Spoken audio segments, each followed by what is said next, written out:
Okay, this is the first one in a short 3-part video series about the blue wing olive, most important fly.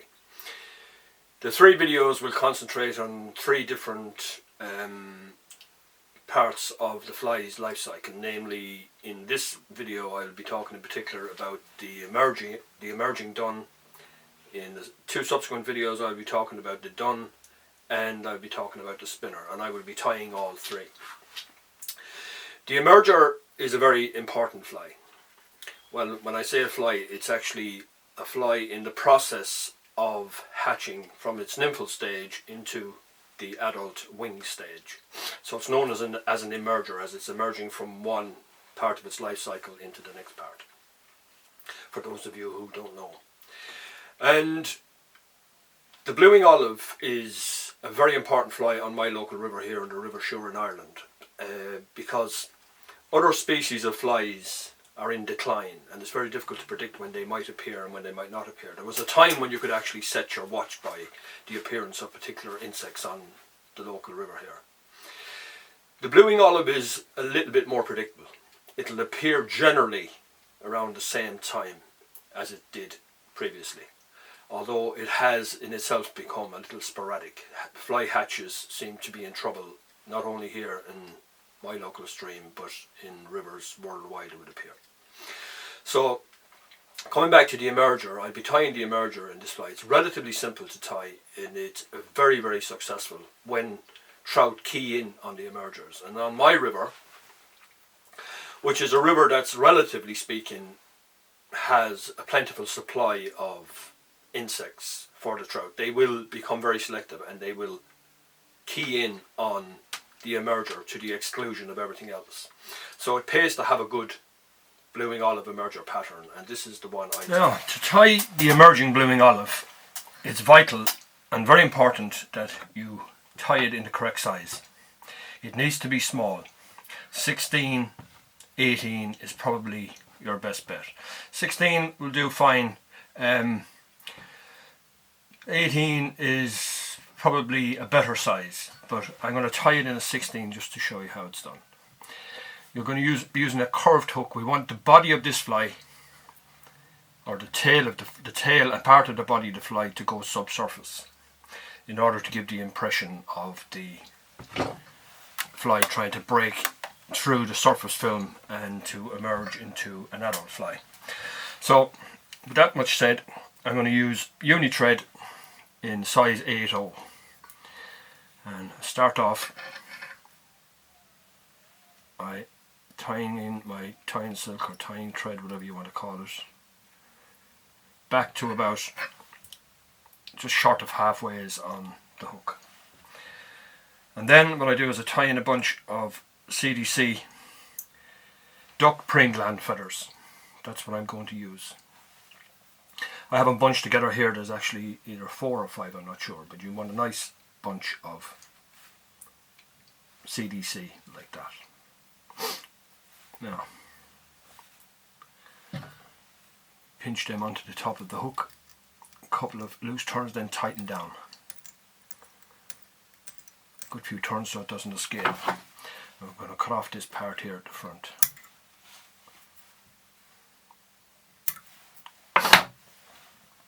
Now I'm just going to come behind this and a few tight turns just behind it, and then I'm going to proceed back along the hook, and I'm going to go right around the bend, which when you're normally tying a dry fly you wouldn't proceed around the bend, but for this fly you need to go around the bend. And then I'm going to use the tailing material. When I say tail, it's not really a tail. What you're trying to represent is the shuck from which the fly is trying to hatch out from. So that's what I'm going to use. And you only need a little piece.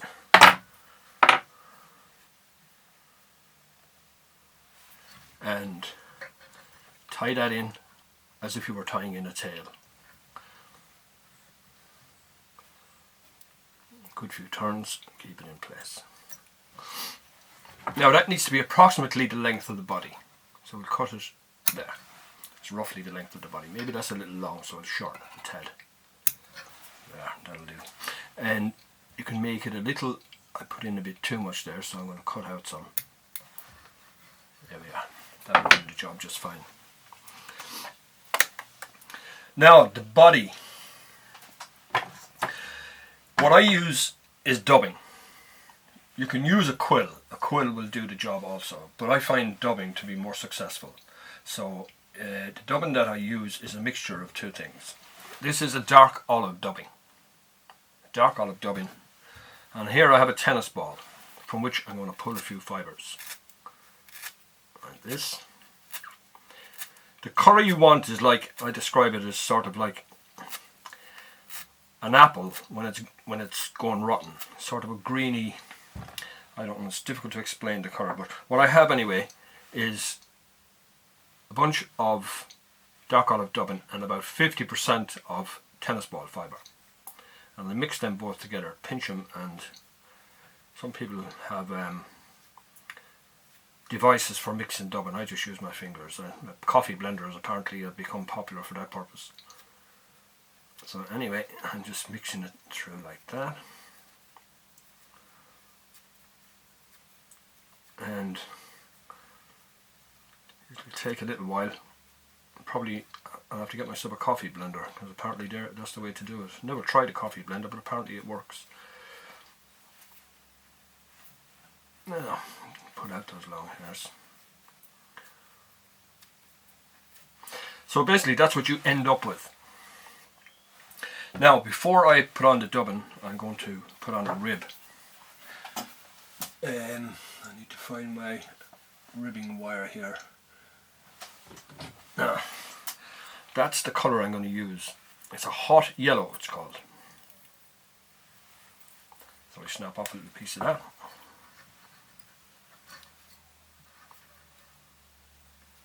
And tie that in.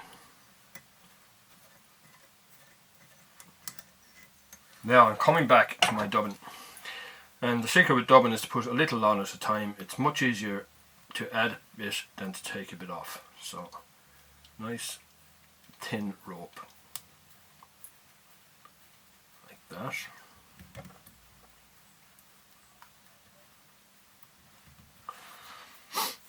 Now we wind that on in touching turns up to the wing.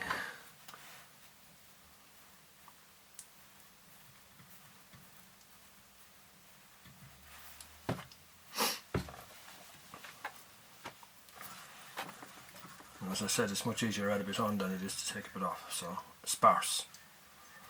Now just bring the tying silk just to in front of the wing. Now I'm going to put on the rib in the direction opposite to the dubbing, which will reinforce it. Nicely spaced turns.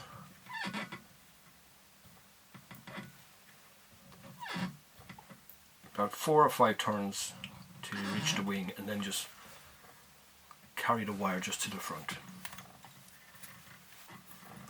and tie it off.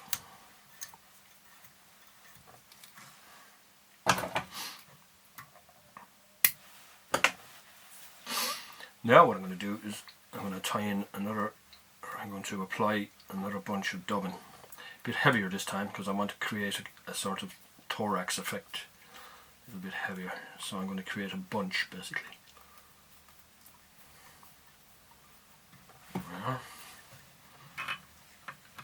Now you can roll that back along on top of your winging material and then come forward again to where you're going to finish it off.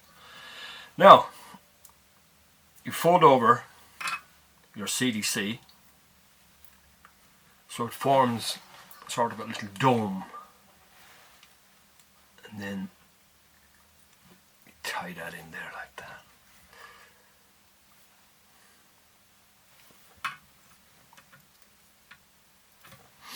And you can pull back some of these fibres here as well.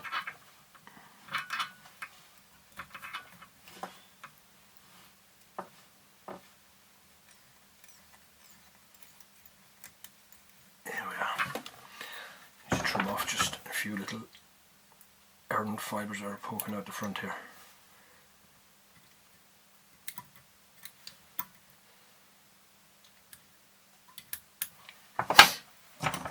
And then whip finish.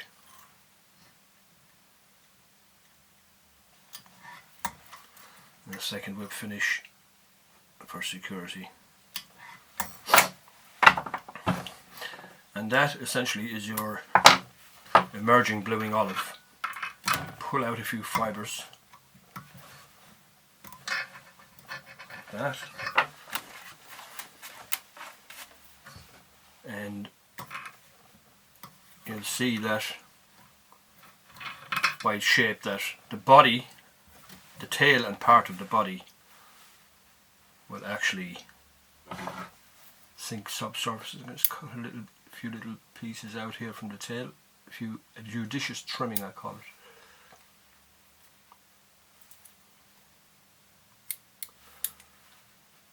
And that is your emerging bluing olive. Like I say, this is size 16. For demonstration purposes I've tied it in 16. I'd normally tie it in 18. 18 is much more representative of the natural. So that's the emerging bluing olive. Very successful fly. And in the next video I will be tying the done stage of the fly, which is the adult fly. This is the fly as it emerges from the nymph into the adult fly. So it's sort of a juvenile, if you like, going through the teenage years, you might say. Anyway, that's the emerging bluing olive. So give it a try. I think you'll find it's a very successful pattern.